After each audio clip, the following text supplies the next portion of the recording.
biar petani koi di Blitar itu biar jaya gitu. Pengalaman saya sudah 24 tahun, saya timbang-timbang enak air irigasi. 2 ekor 15 juta pernah. Kalau cuma 5 juta, 2 juta, 3 juta itu sering kali. Gitu. Ngeri ya Bapak ya. Koi lokal itu pertama yang membawa memang orang Blitar, namanya Pak Masyuri. Pak Masyuri itu dia ikan koinya itu induknya dulu dari Sukabumi, dari Pak Hani Munagia namanya. Jadi sebenarnya ikan koi ini habitatnya justru di tanah. Sebetulnya ya di tanah. Dan ini kearifan lokalnya Blitar loh. Kalau punya induk kualitas anaknya bagus-bagus, dibeli berapapun nggak boleh. Kita lagi ada di Daryl Koi.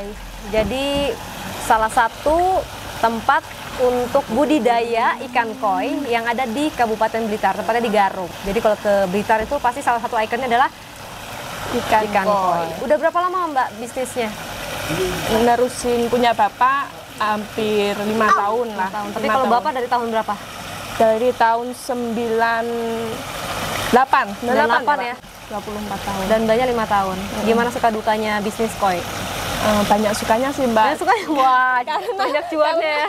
Karena happy gitu ya? loh. Wah, luar biasa jadi tadinya suka jadi hobi. Jadi hobi dan menghasilkan. Itu tuh kita lihat tuh. Lihat dong Mas. Dia kalau diangkat stres nggak nih? Enggak sih Mbak. Tapi kalau diangkat gini dia stres. Wow. Nah itu dia. Ih. Liatin ke kamera tuh Mas. Wah. Ini jenisnya apa nih Mbak? Tahu nggak? ini Sanke Doit. Sanke Doit. Kok itu apa? Siro. Ini siro. Ya. Wah siro. Kelihatan nggak tuh kameranya siro? Ini jenis siro namanya. Kelihatan kok Pak dari situ? Siro. Dilihat dari apa sih Mbak kalau ikan koi itu? Dari jenisnya itu ada berapa banyak jenisnya koi? Banyak banget. Banyak banget. Mbak hafal nggak? Nggak hafal. Nggak hafal aku Mbak. Kalau Bapak hafal nggak? Mungkin hafal kalau Bapak. Kalau Yang saya nggak umumnya begitu disukain orang Soa. sebagai hobi. Soa. Soa itu yang kayak gimana tuh? Soa itu merah, hitam sama putih. Oh yang ada Dominan hitam tapi. maksudnya apa tuh namanya? Belang-belangnya banyak. Itu soa yang paling banyak. Oh soa. Terus yang itu namanya siro. Siro. Itu tuh.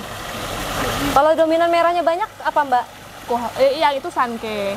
Oh, Sanke. Sanke itu apa sih? Sama dominannya merah? Merah hitam putih, tapi dia dominan merah. Oh, Sanke. Kalau soa dominannya kan hitam, banyak hitamnya. Sanke merah. Sebenarnya kan warnanya hampir sama loh Mbak. Iya, cuman dominannya yang mana? Hitam soa, kalau merah Sanke. Tuh, lihat. Siripnya itu, ya di siripnya itu juga ada hitamnya. 5 juta. Ini 5 juta. 5 juta guys. 45 cm. 45 cm. Masya Allah. Wih, gendut banget ya Mbak. Jantan pada. Harga 5 juta di kolam ini sampai sebesar ini kurang lebih 2 tahun ada. Ada 2 tahun. Lebih. Itu namanya Budo Gurumu. Kenapa namanya Budo Gurumu? Iya. Hitam. Kayak anggur ya Mbak. Tapi ada itunya ya, ada agak orange-nya di ekor. Iya.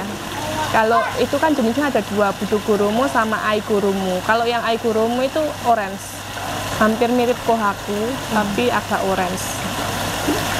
Berapa lama umur koi bisa bertahan? Bisa sampai 100 tahun. Bisa lama. Ada nggak ya orang Blitar yang pernah sampai ya 10 tahun, 20 tahun deh? 20 tahun. Pernah nggak ada yang sampai 20 ya tahun? ada sih Mbak, kalau 20 tahun. Kalau sampai 100 tahun ada beberapa. Sudah mati kayaknya. Jadi ini kolam apa namanya? Filter ini indukan. Indukan. Jadi kalau misalnya yang apa tuh mau bertelur, nanti diangkat, dipisahin ke kolam berikutnya. Jadi ada kolam, habis di kolamnya udah netas, telurnya diapain Mbak? Ditaruh sawah. Di sawah. Kenapa kalau koi itu harus dari sawah dan nggak perlu filter kalau sawah? Kalau di sawah itu cepat besar Mbak. Cepat besar. Penanganannya juga enak di sawah. Kalau di filter itu besarnya lama. Kalau di sawah cepat. Apa karena ada unsur tanah ya? Tanah, terus plankton makanannya itu juga kan ada.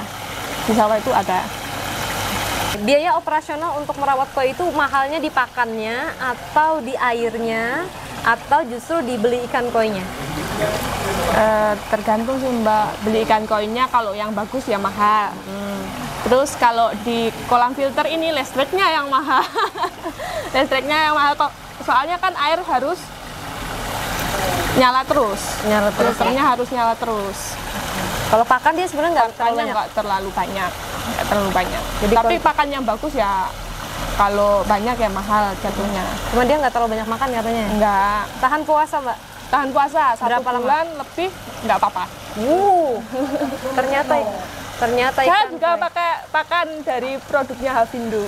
Pakai jadi Hafindo pakan optima. Ya. Jadi Mbak suppliernya juga Ya, untuk supplier pakan juga. karena dianggap bagus. Ada berapa Bagus. grade untuk pakan koi itu kira-kira? Ada yang top breed sama hakoi. Untuk top breed tuh pembesaran buat besar. Kalau hakoinya buat color. Biasanya pakai HL. Kalau HL itu kayak pakan lele. Cuma buat koi nggak apa-apa kalau yang di sawah. Yang di sawah pakai HL cukup. Kalau di sini kan pakai yang top breed itu. Apa dia kombinasiin antara top breed dengan yang tadi? Iya, merah itu. Iya. Hakoi dikombinasikan. Berarti dicampur. Iya, dicampur. Berapa lama sampai akhirnya koi itu bisa besar? Seperti yang tadi ini bisa dijadikan indukan? Ini tadi Ada setahun setengah? di sini udah lebih Mbak, 2 tahunan lah. 2 tahunan dia akhirnya sudah bisa. Di sini tapi udah besar, tak dimasukin bapak di sini udah besar. Udah besar. Ikan itu udah lama, paling 3 tahun paling.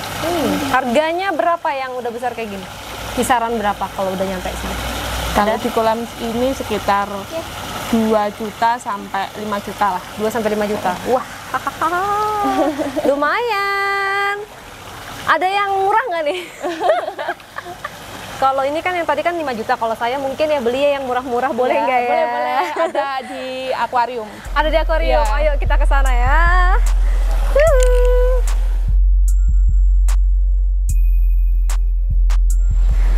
Wow, ternyata kita ada di tempat akuarium Daryl Koi. Kan tadi kan kantongnya belum cukup ya, yang tadi 5 juta sampai 7 juta ya guys. Jadi kita murah-murahan aja dulu ya. Ada nggak orang memang beli hanya khusus indukan? Ada. Ada memang ya? Ada memang. Dia pengen dikembangbiakan Iya, kembali. ada. Oke, kalau yang di sini tuh disebut apa, Mak? Apakah hanya untuk hobi atau untuk kompetisi kontes? Hobi. Untuk hobi sama dijual lagi biasanya. Hobi dan dijual lagi. Kalau kontes ini nggak masuk. Kenapa, Mbak? Polanya kurang semua. Kalau kontes itu harus bagus. Lebih kepada apa sih kalau kontes, Mbak? Pola. Pola sama body biasanya gitu. Daryl Koi punya banyak akuarium. Ada berapa akuarium, Mbak? 14-an, sekitar 14 akuarium. 14 akuarium ya. Kalau 14 akuarium dipisah-pisah berdasarkan apa tuh? Biasanya kalau saya nggak begitu dipisah berdasarkan harga, soalnya kan datangnya ikan itu nggak pasti. Sekarang datang, besok datang lagi. Saya pisah berdasarkan datangnya ikan. Jadi nggak saya campur. Dari sana nggak saya campur. Gitu. Nah ini ada yang besar, ada yang kecil. Kalau saya ngeliat kan ada yang kecil, akuarium nomor 8. Kecilnya itu ada berapa kalau dihitung, ada 2000? Ya sekitar 2000-an. 2000-an ikan lah ya. Wah, ribuan ikan di sini, apa dia nggak saling memakan? Enggak, Mbak. Koi nggak makan satu sama lain, nggak sama lele. Enggak ya. Dia makannya pelet. Oh, oke. Dia tidak melukai ya. Jadi Ya. 2000 dalam satu kolam itu Mbak jualnya kayak gimana? Ini bakal jadi koi yang dengan apa spesifikasi mahal nggak sih yang kecil-kecil ini? Yang ini jualnya murah, soalnya kayak dia tak jual di pengepul aja, paling dijual ke anak SD gitu-gitu. Wah, anak sekolahan itu satunya berapa? Satuan? Satuan 1000 paling. 1000 rupiah? 1000 sampai 2000. Oh, ini bisa gede kayak di kolam yang tadi Bisa, nggak? bisa, tetap Berapa tahun? bisa. 2 tahun, 3 tahun? Ya sekitar ini 7 bulan sudah besar kayak yang ini. Oh, kayak yang akuarium ini. Terus kalau yang mau dibudidayakan sampai dia bisa bertelur 2 tahunan? Ya sekitar 2 tahun. Ya kalau mau yang murah beli 1000-an nggak apa-apa ya, kan hidup adalah pilihan. Kalau saya sih gini ya, karena ngelihat koi itu cuman karena coraknya aja, Ya, merah. nggak ngerti ini apa namanya, Polanya. kohaku, Ya. taisohe sanke, sowa sansoku, Iya. shiro beko, Beko. Utsurimono, Asagi, Susui. Wih, Susui lucu ya Mbak ya? Iya, Susui. Koromo sama Kawarimono. Wah, Kawarimono ada nggak sih warna kuning polos? Yang tadi di kolam ya warna kuning. Kuning polos itu yang di kolam tadi karasi. Bagaimana Mbak Ayu bisa menentukan bahwa koi yang satu ini panjangnya misalnya 40 cm dengan 30 cm tapi mahalan yang 30 cm gitu kan? Apakah karena mungkin hanya coraknya atau justru karena pedagangnya yang pengen harganya mahal? Coba jujur. Ya, sekali pengen harganya yang mahal ya Mbak. Kalau pengen mendongkrak petani itu biar dapat ya nggak rugi-rugi banget gitu loh. Petani itu biar petani koi di Blitar itu biar jaya gitu. Pengennya yang kita jual itu pengennya yang mahal. Tapi kan tergantung sekarang kembali lagi ke pasar. Pasar sekarang kan lagi Ya, turun. semua bisnis sekarang lagi anjlok ya Mbak ya? Lagi turun, jadi kan kita ikuti harga pasar sekarang. Jadi kalau untuk saya pribadi jualnya tergantung pola dan kualitas ikannya. Kalau ikannya bodinya bagus, polanya bagus, saya jual pasti mahal. Otomatis semua pedagang pasti seperti itu. Kalau yang pasar gitu kayak seperti ini kan pasti murah jualnya. Iya. Gitu. Nah, terus paling banyak yang laku di pasaran itu biasanya mereka suka membeli yang dari usia berapa? Atau mungkin panjang berapa? Sekitar 20, 25 sampai 35 cm. Berapa harganya? Kalau yang ini nih, depan saya nih. Seperti ini Ini sekitar berapa senti Mbak? 20 sampai 25-an lah. Berapa harganya? Ini 35 sampai 50 ribu. 35.000, wah kayaknya masuk banget nih kantong saya. Cocok kok Mbak, cocok banget karena motifnya buat saya bagus aja pokoknya ya. Yang penting total-totalnya banyak, ada hitam, ada merah, ada Putih. Umum banget ya. Selama ini Mbak, selama 5 tahun itu ngirimnya kemana aja? Ke Bali. Bali itu ada Yang paling sering ke Bali? Ada satu pedagang, dia belinya di saya terus. Jadi sudah langganan gitu loh Mbak. Terus Seminggu sekali lah paling kirim ke sana. 3 box, 7 box sampai 15 box biasanya. jadi udah pelanggan tetap. Pelanggan tetap. Kemudian Terus Jakarta, Bandung, paling jauh kirim ke Makassar. berarti udah. Nah, ini kendalanya kalau memang ada yang pengen nih berbisnis koi, ketika misalnya dari sini ambil kemudian sampai di rumahnya gitu ya. Mati. Bagaimana prosesnya sampai oksigennya kok bisa kejaga sampai ke luar Pulau Jawa? Kan kalau keluar Pulau Jawa itu dari sini berangkat jam 4 sore. Jam 4 sore nanti di kargo, dia ada kargo. Di kargo nanti dibawa ke Surabaya. Di Surabaya di packing ulang. Di packing ulang terus naik pesawat, jadi cepat sampai. Oh, jadi yang ada jasa kirim yang sudah bekerja sama dengan pengusaha-pengusaha koi di Blitar yang udah betul. tahu bahwa Blitar itu kalau udah ngirim udah pasti di di kargo di bandara itu udah diganti oksigen. Iya, pasti jadi ada diganti. jasa yang seperti itu. Iya, ada. Cuma ya kalau ke luar pulau agak mahal, sekitar 800 sampai 1,5 lah. Pernah sampai sejauh apa Mbak Satu. di Indonesia? Sampai mana? Paling jauh banget. Papua paling. Papua sekitar 2,5 kalau nggak salah. 2.500.000 hanya untuk ongkos kirimnya aja. Iya, Dibebankan satu box. sama Si pembeli. si pembeli. Oke. Jadi untuk teman-teman ya yang pengen berbisnis koi, misalnya udah tahu bagaimana bisnisnya, tips-tipsnya, itu langsung aja kepoin Instagramnya Mbak Ayu di Daryl Koi. Mbak, gimana saya pengen nih Mbak, tapi jauh nih, gimana? Jangan khawatir, di sini packingnya udah disiapin. Iya, udah siapin. Siapin, oksigennya udah dimasukkan. Sampai 24 jam sanggup ya. Sanggup. Kemudian Di langsung packing di sana nanti. menerima satuan Iya, bisa. Satuan tetap bisa. ordernya. Milih sendiri, datang ke sini milih juga bisa. Milih sendiri. Make sendiri langsung ya Mbak. Mbak, kalau saya buka boleh nggak? Bisa, boleh. Nah, Nggak terlalu kelihatan Mbak yang. tipsnya apa sih supaya memelihara koi ini berhasil? Karena saya dengar itu harus banyak oksigennya. Ya, ini harus dikarantina dulu di sini. Di sini harus dikarantina dulu minimal 1 minggu biar bersih dari kotoran. Jadi di kantong itu di plastik nggak kotor, nggak mabuk dia nanti. Kan tetap bersih kalau sudah nelek di sini. Ya. Jadi udah ada Bersih. ada pilihan misalnya si pembeli beli 20 ikan koi kemudian kirim ke mana tadi Makassar misalnya. ke Harus Makassar karantina dulu. harus karantina dulu, dari sini karantinanya. Di sini karantinanya harus bersih dulu, baru kita kirim. Itu nggak dikasih makan? Enggak. Aman sampai Aman. satu bulan Satu tadi? bulan nggak apa-apa. 1 bulan aman. 1 minggu kemudian udah bisa? Sudah bisa. Kalau sudah nyampe ke tempatnya harus dikarantina lagi nggak sebaiknya? Kalau sebaiknya harus dikarantina dulu. Soalnya kan ikan nggak tentu kan stres atau gimana. Kalau langsung masuk kolam nanti dia stres kan nular sama ikan yang sudah lain. di kolam. Sendiri-sendiri kalau ada 20 berarti harus ada 20 wadah? Enggak, satu kiriman tadi harus Oh sendiri. iya, iya paham. Nggak digabungkan dengan yang... Iya. Ini kan kalau misalnya dia bisnisnya baru pertama, artinya dia ya nggak usah disedirin karena memang sendirian Iya. gitu ya. Ya kalau misalnya ada banyak berarti dia harus disendirikan. Oh, ini ada yang kepalanya merah sendirian, namanya apa tuh? Itu tanco. Tanco. Berapa harganya? Sekitar 300-an lah paling enggak, 260-an lah. Berarti saya mau beli tanco boleh nggak? Iya boleh. Boleh ya? Ini udah laku tapi Mbak. Ya. Nggak yang sih, ini sudah laku. sudah ya, ya udah. Terus yang mana yang paling 35 ribuan? Padahal udah pengen tadi ya Mbak. Yang itu belum. Itu belum. Yang di atas juga ada. Oke, kalau gitu terima kasih Mbak Ayu.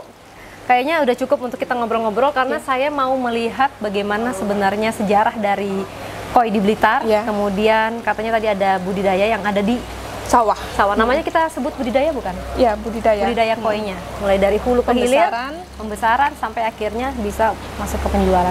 Terima kasih Mbak Ayu. Saya langsung ke Pak siapa tadi? Pak Sodik sama Pak Budi. Baik, kita langsung ke sawah dulu ke Pak Sodik dan Pak Budi.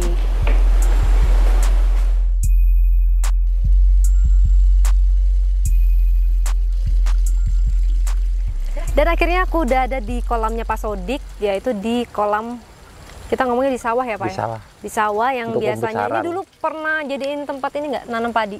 Nggak pernah. Nggak pernah ya? Semenjak untuk kolam koi Dari aja. zaman dulu, Iya. dari 97? Iya, Ini untuk kolam. pertama kali? Iya. 24 tahun, Pak Sodik luar biasa. Kenapa Pak pilih koi? Karena Nggak jadi pertama saya hobi, kedua kalinya untuk hitung-hitung penghasilan lebih menguntungkan koi daripada untuk nanam-nanam padi, jagung gitu. Menguntungkan koi. Menguntungkan Pak? Iya. Keuntungannya luar biasa. 24 tahun loh Pak Sodik loh, luar biasa banget loh Pak. Di kolam biasa kan mesti ada filter ya? Iya. Nah, kenapa kolam di sini nggak usah ada filter Pak kalau di Karena tanah? untuk sirkulasinya air udah mencukupi dan kedua kalinya untuk endapan lumpurnya itu kalau dikasih terpal pertumbuhannya kurang bagus, Pak. Lebih cepat juga nggak dikasih terpal yang bawah. Kalau Bapak satuan atau per kolam atau borongan? Kalau saya per kolam. Per kolam, kalau saya setting tiap kolam satu kolam dengan satu kolamnya lain harganya berbeda. Berbeda. Jadi kalau misalnya Lihat ada yang, kualitas lah. jadi kalau misalnya yang membeli ke Pak Sodik itu adalah sudah pasti pedagang besar. Enggak juga, cuma partai istilah pasarnya enggak harus pedagang besar, cuma pedagang kecil-kecil juga masuk ke saya.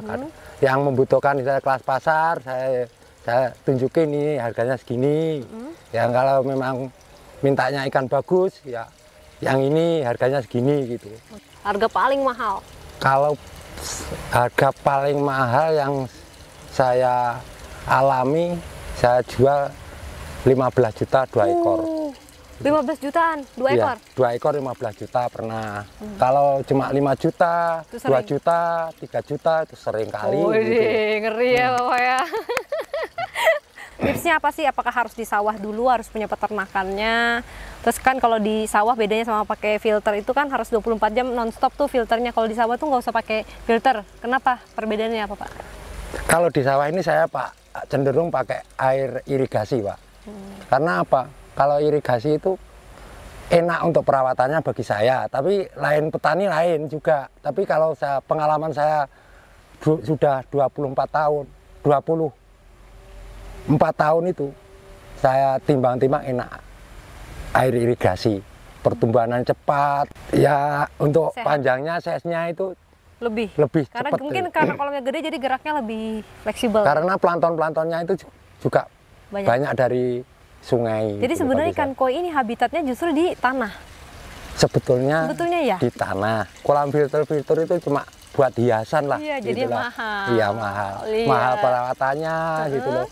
Pakannya harus bener pilih pakannya yang paling bagus Iya, itu. pakan Karena nggak corak. didukung pakannya yang bagus, Nggak bisa juga. nggak bisa jadi bagus juga. Itu kenapa ya 24 tahun Pak Sodik lebih memilih ikan koinya ditaruh di kolam aja. Makannya makan plankton dari alam, nggak perlu banyak operasionalnya. Operasionalnya Harganya memang. bisa sampai 35 juta sampai 15 juta. Bagaimana koi ini bisa masuk ke Blitar gitu loh? Sejarah koi masuk ke Blitar ini teman saya Oh, ini. ada teman siapa namanya, ya, Pak? Pak Budi. Wah, Pak Budi. Halo Pak Ini, Budi. Pak Budi. Ini Pak Budi ini udah berapa tahun nih berbisnis?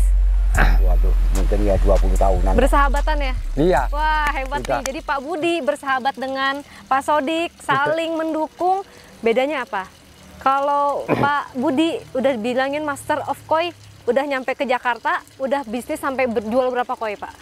Waduh, Nggak bisa kehitung? nggak bisa kehitung. Paling mahal Kalau paling mahal mungkin 20 juta lah ya. 20 jutaan. Iya. Rata-rata Kalau di rata-rata. semurah-murahnya kalau Ya, orang-orang. kalau yang murah sih banyak. Jutaan? Ada juga yang cuma Harga umum. 100.000. Wah, ada ya, Pak ya? Juga, tergantung kualitasnya. Mhm. Jadi kan koi itu main grade super ABCD. Jadi penghobinya juga macam-macam. Ada yang penghobi kelas, ada yang menengah, ada juga yang bawah. Pak, katanya lama di Jakarta berapa tahun, Pak? Bisnis Saya koi. di Jakarta dari tahun 2000. Gimana tuh, Pak, di Jakarta? Pertama saya di Pancoran, terus sekarang pindah di Pondok Kelapa. Kenapa Pak pindah?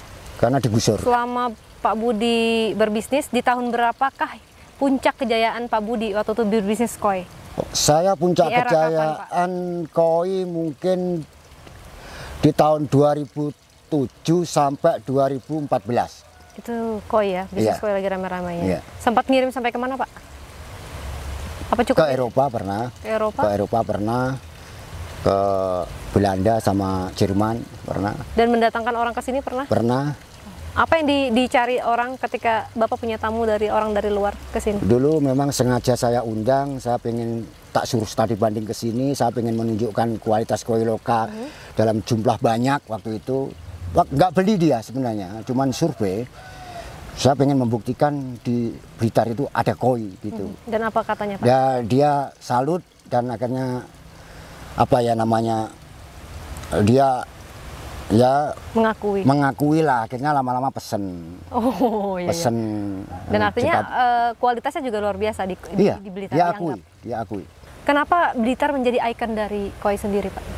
Siapa yang bawa? Ya, kenapa Blitar kok jadi ikon? Karena awalnya yang orang Blitar yang belajar koi itu orang Blitar ya, khususnya orang Indonesia ya. Koi lokal itu pertama yang membawa memang orang Blitar, namanya Pak Masyuri. Pak Masyuri itu dia ikan koinya itu induknya dulu dari Sukabumi, dari Pak Hani Munagia namanya. Itu orang Jepang? Bukan orang Jakarta, tapi dia punya pembesaran di Sukabumi. Nah, Pak Hani Muniaga itu orang pertama yang membawa ke Indonesia. Pak Hani namanya. Dan akhirnya setelah dikembangkan namanya Pak Masyuri itu akhirnya ngembang ke teman-teman lain. Ada minjem induk kayak beli anakannya kayak akhirnya jadi ke seluruh Blitar sampai sekarang. Dan sebenarnya dari Sukabumi juga pasti akan dan sudah dibawa ke beberapa daerah, Pak ya. Iya. Tapi mungkin yang paling bagus adalah si Blitar ini. Ya, saya kan sering dulu ke Sukabumi. Kalau punya induk bagus dibeli orang mahal dikasih. Akhirnya dia pabriknya hilang. Oh iya. Beda dengan orang Blitar, contohnya Pak Sodik. Kalau punya induk kualitas anaknya bagus-bagus dibeli berapapun nggak boleh. Karena pasti bakal Karena menghasilkan. anaknya akan menghasilkan. Setahu saya yang bagus memang Blitar ya. Tulungagung juga banyak, Kediri juga banyak, tapi image-nya tetap Blitar. Dan Bapak termasuk orang yang mempertahankan lokal nggak, Pak? Oh iya, Sangat ya, Pak ya. saya spesialis lokal. Lokal. Sering ngadain kontes nggak, Pak? Dulu sering. Dulu sering. Dulu sering di Pancoran, saya bikin kontes sendiri, saya juri-juri sendiri untuk meramaikan pasar masalahnya. Bapak membangun komunitas juga ya, katanya? Iya, kayak HTP Hanggar Teras Pancoran Koi Club, kayak Kois. Itu terus sekarang saya lagi bikin lagi API ini namanya. Apa namanya itu, Pak? Asosiasi Pecinta Ikan Koi, tapi belum terlalu baru berdiri 6 bulanan ini. Ya arahnya sih saya Programnya. tetap meningkatkan koi lokal supaya kualitas. Oh. Kita harus pertahankan di situ. Oke. Baik Pak Budi, terima kasih, dan juga Pak Sodik tadi ada di situ. Terima kasih Pak Sodik juga udah ngurusin kolamnya. Semoga ikan koi yang ada di Blitar tetap menjadi juara ya Pak ya. Juara artinya menjadi kearifan lokal. Amin, amin. Menang di wilayah sendiri. Dan untuk Pak Budi, bisnisnya yang di Jakarta saya doakan juga lancar. Amin. Karena memang semua ini masalah ini pandemi ya Pak ya. Lagi sulit. Lagi sulit juga. Sukses ya Pak Budi. Amin, Nanti amin, kita ya. konten-kontenin juga punya Pak Budi ya. Iya. Karena dua sahabat yang keren buat saya, Pak Budi dan Pak Sodik. Vlog News ngevlog sambil nge-news. Jangan lupa untuk apa ya? Untuk kasih komen dan udah tahu kan belinya di mana? Saya Dita Faisal. Sampai jumpa.